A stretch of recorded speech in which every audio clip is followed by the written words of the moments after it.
3c4 minus c5 और यहाँ cos x नहीं है तो 0। अब ये दोनों इक्वेशन आपके पास हैं c4 c5 में, इनको सॉल्व करना है। 12 को 3 से मल्टीप्लाई करके लिख दोगे तो c4 कैंसिल हो जाएगा, तो 12 इक्वेशन 12 मल्टीप्लाई बाई 3 तो ये आ जाएगा -3c4 minus 9c5 is equal to 39। Add करोगे ये कैंसिल, ये -10c5 इज इक्वल टू 9, यानी कि c5 की वैल्यू आ गई -9/10।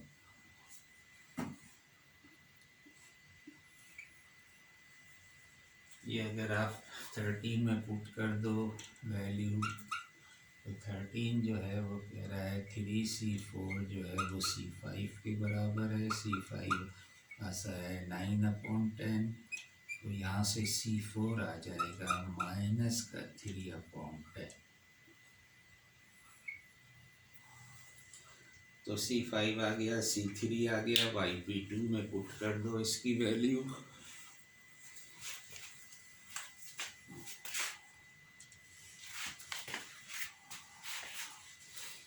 Therefore yp2 is equal to c4 आया है -3/10 sin x और c5 आया है -9/10 cos x। अब ये सारी वैल्यू आप ऐड करोगे तो y आपके पास आ जाएगा, yc yp1 yp2 सबको ऐड कर दो। Therefore y is equal to a1 e की पावर -x, a2 e की पावर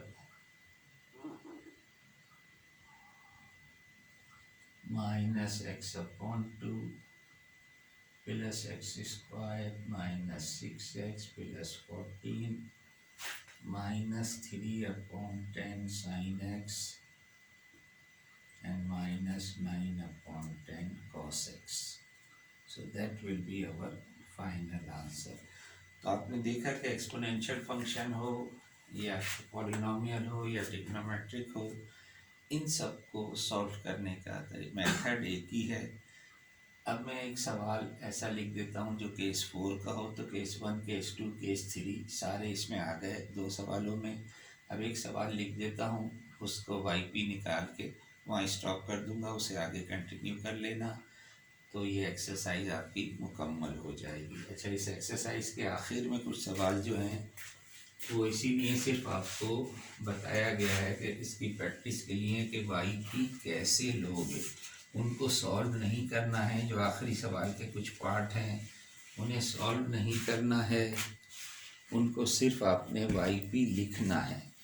तो एक सवाल और वो सिर्फ आधा को सॉल्व करूँगा मैं, बाकी कर लेना, जिसमें कम्बिनेशन मौजूद हो। और वो सवाल है, इसमें कोई ऐसा सवाल है ही नहीं जहाँ मल्टीपल की फॉर्म हो।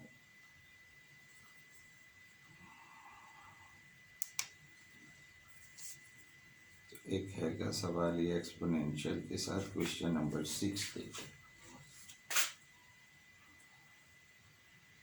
y double dash -3y dash plus 2y is equal to 2x² plus 2x ex।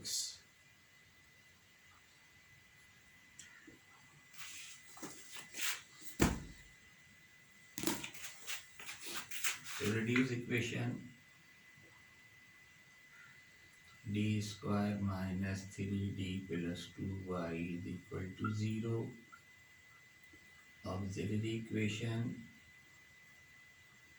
m² minus 3m plus 2 is equal to 0. Factorizable है, m minus 1 m minus 2 are the factors. m is equal to 1 and m is equal to 2.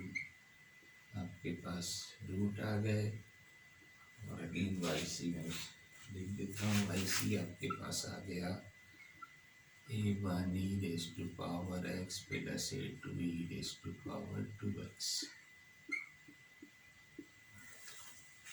अब देखिए आपके यहाँ पर ये अलग चीज़ है और ये अलग चीज़ है, तो जाहिर है कि इसके लिए तो सिर्फ उसी तरह जैसे भी आपने वाई पी वन लिखा था, let y p one is equal to c one x square plus c two x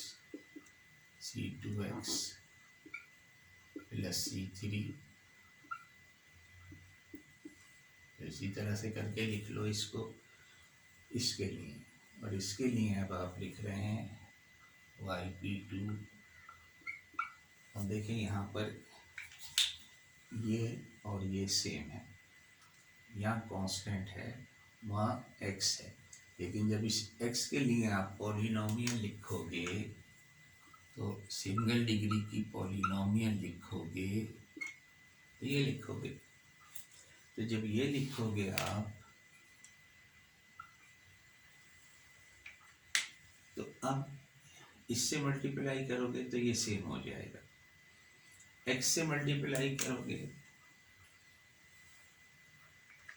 अब आप देखें जब x से मल्टीप्लाई किया तो अब ये सेम नहीं होगा इससे, तो x से इस पूरे को मल्टीप्लाई करोगे, क्योंकि अगर सिर्फ इसको करोगे तो ये दोनों सेम हो जाएंगे, इसलिए इस पूरे को x से मल्टीप्लाई करोगे। तो यानी कि वाई पी टू जो लोगे आप वो लोगे आप सी फोर एक्स स्क्वायर प्लस सी फाइव एक्स ई की power x. Let me call equation 10 या 11, यहाँ से शुरू कर दो नंबरिंग। तो बस यहाँ इसको आप इसी तरह से सॉल्व करें जैसे पहले कर चुके हैं और उनकी वैल्यू फिर पुट कर देना तो सॉल्यूशन आ जाएगा।